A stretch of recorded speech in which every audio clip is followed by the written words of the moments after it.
Hello there, welcome back to the channel. Thanks very much for joining me today. I hope you're doing alright. We're back in Planet Zoo today and we are here in Tiny Zoo. So this is our fairly sort of compact zoo, lots of relatively small habitats and always just trying to come up with new ideas for them. At the moment I'm working my way through some of the new animals that the latest DLC put in. So in our last episode we built this fun little habitat here for some otters. No, I can't remember what they are. They're special otters, aren't they? The Asian small clawed otters. There we go. So there's a whole load of them having a good swim around in here, and they are loving it. And so am I. I think this this habitat turned out really nice actually. So I'm pretty pleased with this one. Today though we are moving right over the other side of the zoo. Let's just give a little aerial view, shall we? Yeah, so as one of you commented, our tiny zoo is not so tiny anymore, is it? But tiny is more to do with the theme of the zoo rather than the zoo itself. So obviously it's just going to keep on growing until I run out of animals or my computer dies and can't run it anymore. But we'll see what happens first. I think there's still plenty of animals to try and squeeze in, and I'll even try and squeeze in some of the bigger animals if I can. I mean obviously the biggest one you've got is elephants. I'm not too sure what I'll be able to do with them, keeping the scale low, but we'll see. I'm sure I can come up with something. I mean, if you look at how big I made the bear enclosure here, I reckon you could fit a pair of elephants in a habitat that sort of size. So yeah, I reckon I'll come up with something. But as I said, I'm working my way through the new animals at the moment, and this is where we're going to be working today. In this lovely little area here. I've made it a fun little shape, so it's a bit of an awkward one to build, but I like a challenge. Right, so what are we putting in here? Let me find them and I will tell you. We are putting in the capybara. These are great little things. It's the largest rodent in the world. It's basically like a giant guinea pig. But yes, it's classed as a rodent rather than a mammal, which is very interesting. I'm not too sure what differentiates a mammal or rodent. Obviously I could just Google that and it would tell me, but off the top of my head I don't know. But yeah, these are lovely animals. I've seen them many times in wildlife parks here in England, and yeah, they're very entertaining little things. They just run around, they eat the grass, and they have a pretty easy life really, to be honest. So yes, I thought I'd put some of these into our zoo today. Now what I want to do, because as this does tell us, species data, relationship with humans confident, can guests enter the habitat? Yes they can. So that's what I plan to do. In fact I should say in the past tense, because I've already obviously built the habitat. As you know, that's how I record these things. I do all the building and then I go back and talk about them. So I have finished this. So my plan was to do a walkthrough enclosure. So I wanted a pathway sort of coming in over here somewhere, wiggling around a bit inside and coming out over this side somewhere, and that was my plan from the start. Also wanted to incorporate water into that, and obviously some sort of shelter for the animals as well. So that was the basic idea. That is the basic layout. So what I should do now is load up my next save point and show you what I did first. Okay, so our basic layout is now in. So I decided to put a fair bit of water in because they do like to have a swim. In fact, look, they're just being brought in now. Let's have a look. Let's say hello, shall we? Look at them. They really are like giant guinea pigs. They're awesome little things. So what do we have? We have Rodrigo. We have Lucio. And we have another one standing underneath here somewhere. Here we go. We have Alicia. Do we have another one? I'm sure there's 4. There is 4. Where's the other one? I've lost one already.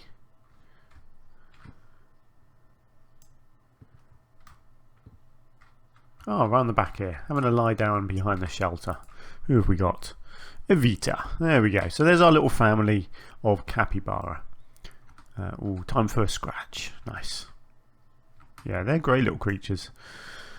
So this was my layout.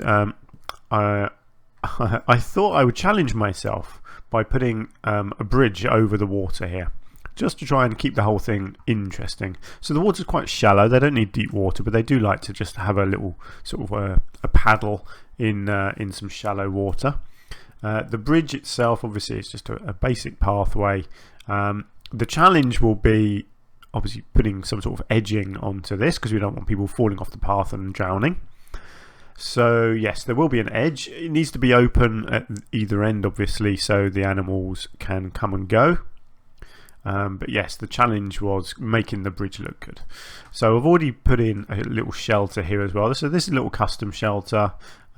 Basic roofing. So this is the copper roof, and I've just used the eave on the front just to give it a little lip at the front, and then some of these Australian logs around the side. So it's a very simple basic structure, but that's all they need, just a little area like this that they can get into, just get out of the rain or away from people.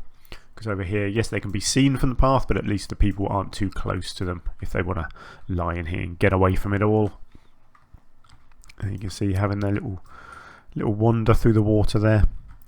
So yeah, there we go. That's our basic layout, and those are our first 4 capybara. I say our first 4, it's the only 4, we don't put any more in, it's just those 4. Cool, right, let me move on then and show you what I got up to next. Right, so this is what I came up with for our bridge. First off, I needed foundation, so I made just some simple wooden foundations with these beams. Just makes it look nice and solid on either side there. A few rocks as well, just you know, just around the base here, just to kind of make it all look a bit more solid. And then on the top, I love that the capybara just walk over the bridge. It's like it's meant for them. It's really not. But, you know, that's fine. If they want to interact with the humans, that's absolutely fine. It's pretty cool. So this is what I wanted. I wanted something that was solid but see-through. And, you know, it's very easy just to use wooden beams or posts or whatever and just make a generic wooden structure. I didn't want to do that. I wanted to try something a bit different. So I used these pieces. These are the African air plant pieces. So just big twigs basically. I just used a variety of them at different angles and kept twisting them, and then yeah, I just put them all the way along the bridge, and then I put some sideways to kind of, originally I just had the upright ones, and it just didn't look strong enough, so then I went along and added in the vertical ones here just to give it a bit more structure and make it look a bit more stable.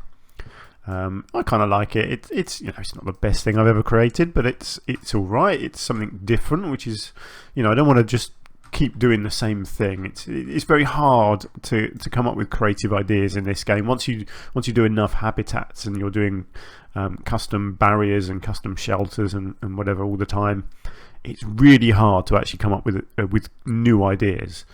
Because you end up just reusing the same materials because they work and they look good, but obviously it's boring if you just have every enclosure looking the same.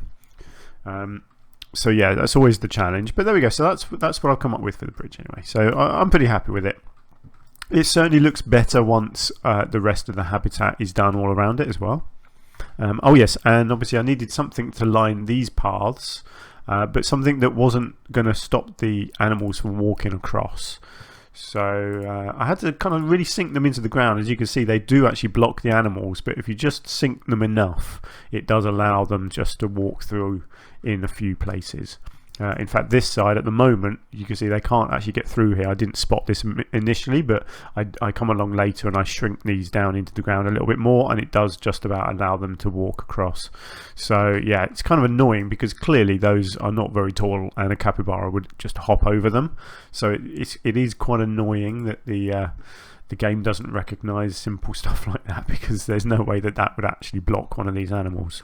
But there we go, that's the way the game works. So that's what you got to work with. So there we go.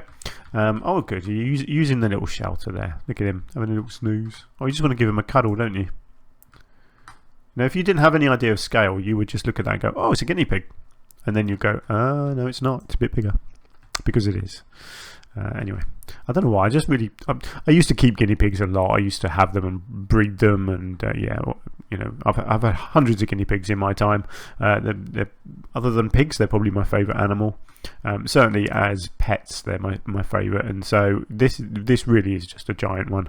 I just love them. I just want one. I want one. I want to write a letter to Santa Claus and ask for one, but I don't think it's very likely. But there we go. Anyway, let's move on, shall we? Sorry, I'm just jabbering. Right, let's load up the next save point, shall we, and see what I did next. Right, it's confession time. Sadly, I finished. This is it. This is the final habitat now. I did have another save point in between the last one and this, and unfortunately, I accidentally recorded this one over the top of it. I saved this one over the top of it because I am an idiot. Yeah, it's a mistake that I have done before. There we go. That's life. There we are. That's where we are now. So we finished the habitat, and there is a lot to go through now. So let's start with the barrier, shall we? So the barrier around the outside, I decided to go with the in-game barrier, this wooden one. And I've decided to put the windows in because the animals are big, but they're not that big, so they can't jump over a barrier this size. But at the same time, if you want to get a nice sort of ground view of them, you can kneel down here, or the little kids can kneel down here, look through the grass and get nice and sort of up close and personal. Obviously, they can actually enter the habitat and get even more up close and personal. But sometimes kids and even adults don't want to go in with animals. They're a bit scared of them, so you can just get up close with them through the glass at the side there. I also changed the pathway coming around here because it was some sort of stone pathway I'd put in, but I preferred this one mainly because of the barrier, because this one here, at least with these wooden little stumps as edging, if you just paint the ground, you can blend it in with the ground around it. So here, this is a painted path, and then you just paint the soil here between this and the barrier as well. Because otherwise you end up with this sharp edge along here that you have to try and cover up. And that doesn't always work, it doesn't always look good. Usually I do this sort of thing with the stone, the flat stone, to cover up the sharp edging of the path. But like I said in the last segment, I don't want to keep doing the same thing over and over again. So generally so this is the problem. You end up with these sharp edges here, you see, and they don't look very good at all. I have left it here along this side, but I don't like doing that. This is the other one that I often do with these rocks around the edge to disguise it. But again, you just end up with every habitat looking the same, and I didn't want that. So that's what I've done. So again, this edge here is a sharp edge, but then I thought at least this new bit of pathway here, it all blends in together quite nicely. So there we go. And around the edge, got some benches and bins as well. Also just decorated the outside area here. Found a few nice statues. So you've got this lovely stone statue poking his head out of the grass here. You've got enter sign and the flat sign on the door there, and then obviously on this door you've got the same. You've got another flat one, the exit, and the same little capybara statue poking his head out of the grass there. The grasses themselves, I just wanted something different. I didn't want flowers here, so I just went with a couple of different grasses to fill in these little triangle areas around the doorways, and then just some of them just dotted along the edge here as well. I love these grasses. I'm a big fan of grasses actually in real life. These bulrushes and these actually, what are these ones? The triode. I don't actually know that one in real life, but I do know bulrushes. I actually have some of the cattail reeds. I do have some bulrushes myself. And they are lovely looking plants. And then you've also got the common reeds here that I've sunk into the ground as well. So yeah, there's just a few of these things just dotted around the edge, nice and randomly. I think they look pretty cool. I'm very happy with them. So that was that. Going into the habitat, what have I done in here? A bit of everything really. So the bridge stayed pretty much the same. Put a couple of benches onto the bridge. As always, of course, I put some trees in. So got one of our usual umbrella trees here. But then I wanted something a bit different. I didn't want to just use umbrella trees all the time. So I've gone with a rainbow eucalyptus tree. Then you have a small river bush wallow and this lovely big cypress. I'm a big fan of these cypress trees. I just think they look really, really nice. So those are in, and then some shrubs as well. Nothing too much. I didn't want to block too much sort of line of sight or traversable areas. So just a few shrubs just dotted around here and there. In the water you've got a few rocks, so you've got a little sprinkler here buried in amongst the rocks. You've got a little rock formation in the middle of the water here as well. And then just this side again, just a few rocks and some more of the common reeds just there as well. Obviously you've got the traditional yellow and red rubber duck, because you can't really have water without one of them. You've also got a little sprinkler at the edge here. This is a new item that's just come into the game, a hot water tap. I believe this is a large one. I believe there's a small one as well. I thought that's a pretty nice little thing actually. So I haven't seen them use it yet. They obviously have. There's been one use. I think this was in the game specifically for the capybara. It may be for some of the other ones, possibly the otters. I'm not sure. No, I didn't put it in the otters, so obviously not. But it might just be the capybara. But yeah, I think that looks pretty cool. Makes a little sort of warm shower for them.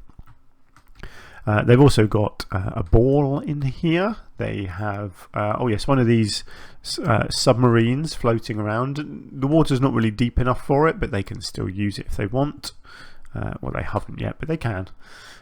We also have, oh yes, look, I actually put the small version in over this side as well. That's had 3 uses.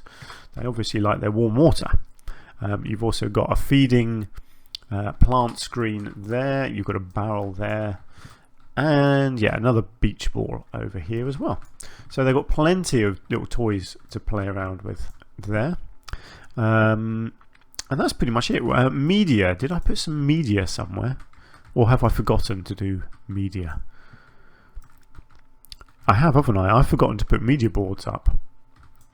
Oh, how careless of me. Okay, well, I'll have to come back and do that at some point. So media boards will probably come sort of maybe here somewhere, and then somewhere over here. I would have thought maybe behind the shelter here. There's not much to look at, so maybe in this gap here I'll put a little media board in. I knew I'd forget something. I always do. I'm very forgetful. Oh, what do they eat? Vegetables by the looks of it. Vegetables and fruit. Bit of melon, some cabbage, carrot, tomato. Very nice. Very healthy. I remember when we had our guinea pigs, they would just eat all sorts, pretty much anything from the kitchen. Obviously not meat, but any sort of scraps, potato peelings, carrot peelings, that sort of thing. We used to grow a lot of vegetables as well in the garden, so they would just eat absolutely everything. They're just little hoovers basically. They're food hoovers. That was always what I used to call them. Oh, look at that, he's put the barrel on end. That is very clever. Did you do that on purpose? Are you a very clever capybara? I think you are. Right, so yeah, that's basically it. I also just put a keeper hut in over here, just so they didn't have to walk too far. Obviously at some point that will get incorporated into a habitat properly. Again, I've left the outside empty because I don't know what I'll be doing around here. But there we go. I'm pretty happy with this one. It's a pretty straightforward habitat. So this is, oh look, they've got a melon there as well. Sorry, I forgot the melon. I do like to point all these things out. So yeah, this is quite a short episode, this one, because there's not too much to go through really. It is a simple habitat, and you know, not every habitat has to be super clever and interesting. Sometimes you just got to go with the flow and give the animals what they want. Oh look, he's having his little warm bath. Oh, that looks so good. Look, you can actually see the water hitting him and falling down his sides. That's really good. I like that. That is a very good bit of interaction, isn't it? He is loving that. To be fair, it looks like it's coming out of his ears, doesn't it? Oh, that's quite funny. Wouldn't it be great if it came out of their noses? That'd be hilarious. Anyway, he is really enjoying that. Actually, I say here, I think that's a woman. No, it is a boy. Okay, that's fine. Cool, so there we go. That is our capybara habitat. I do hope you like it. Oh, sorry, I've also filled in this gap over here with another one of our usual trees. So nothing too clever and fancy there. Obviously, just the path just split, so it created another gap there. Right, so if you've enjoyed my episode, please do hit the like button for me. That would be much appreciated. And if you've got anything to say, please leave some comments. I do like a bit of feedback. Who doesn't? Whether it's good or bad, I will listen either way. Next episode. What are we doing in the next episode? Oh, do you know what? I can't quite remember what the next episode is. I know I've already built it. In fact, I've already built 2 more enclosures. I just can't quite remember which one was next. So sorry, no spoilers this time because I don't want to spoil the episode after next. So yeah, but I can tell you it is another one of the new animals. I'm working my way through all of the new animals. So it will be one of them. I just can't remember which one. So let's leave it there, shall we? So thank you very much for spending a bit of your spare time with me. I do appreciate your company. Hopefully I will see you again in the next episode or over on one of my other video series. Until then, take care. Bye for now.